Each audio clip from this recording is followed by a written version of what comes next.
அப்புறம் அடுத்து இது ஒரு போட்டிருக்கிறாங்க. அப்புறமா 6 மாதங்களுக்கு கட்சியிலிருந்து ஆதவ் அர்ஜுனா நீக்கம். அவங்க நீக்குனா என்ன? நீக்கலானா என்ன? உங்களுக்கு என்ன?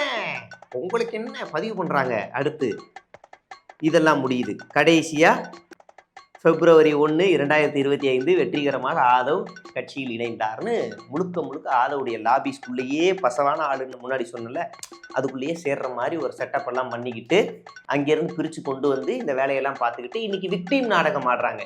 ஏன் விக்டீம் நாடகம் ஆடுறாங்க அப்படின்னா, இதுக்கு மையக்கரு ஒரே ஒரு ட்வீட். நேற்று போட்ட அந்த ட்வீட், நாம் வந்து இன்னைக்கு வந்து பாஜகவை எதிர்ப்பதை விட நாம் திமுகவை தான் எதிர்க்க வேண்டும், திமுகவை எதிர்க்க தான் நம்மளுடைய முக்கியமான பணின்னு ஒரு ட்வீட் போட்டதில் பற்ற வச்சது தான். இதில் கிளப்பி விட்டு தான் இப்போ என்னை வந்து கஷ்டப்படுத்துகிறாங்க, மன உளைச்சலில் இருக்கேன் அப்படி இப்படின்னு பேசுகிறாங்க.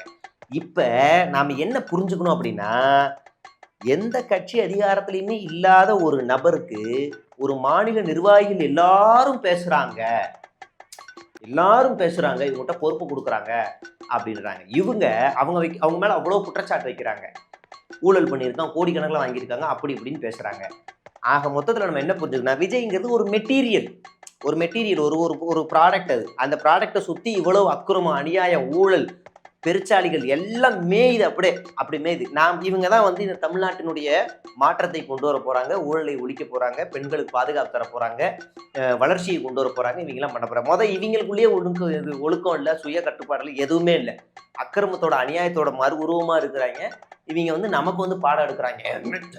என்ன எனக்கு ஆத்திரமா ஒரு ரசிகை என்ன இன்னும் எத்தனை ஐடிக்கள் வெளியே வரப்போகுது. இதில் ராம்குமார்னு ஒரு ஐடி, அவர் வந்து விசாரிச்சா ரொம்ப ஷாக்காக இருக்கு.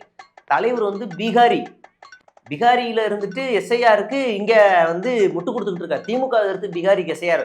நீங்க வந்து ஆஸ்திரேலியா கூட இருங்க, உங்க மேல இன முத்திரெல்லாம் குத்துறனாங்க. நீ எதிர்க்க வேண்டியது என்ன? ஓ மாநிலத்துல ஓட்டு திருட்டு நடந்திருக்கு ராம்குமார், உங்க மாநிலம் பீகார்ல ஓட்டு திருட்டு, நீங்க பொங்கி இருக்கணும். ஆனா அந்த அடையாளத்தை எல்லாம் மறைச்சுக்கிட்டு இங்க வந்து தளபதி வெற்றியை தருவார், தளபதி இங்க வந்து எலெக்ஷன் கமிஷன் வந்து திமுக ஆளா இருக்குன்னு உருட்டுனா நாங்க அப்ப அடிப்போமும் மாட்டோமா? இப்படிதான் அடிப்போம்.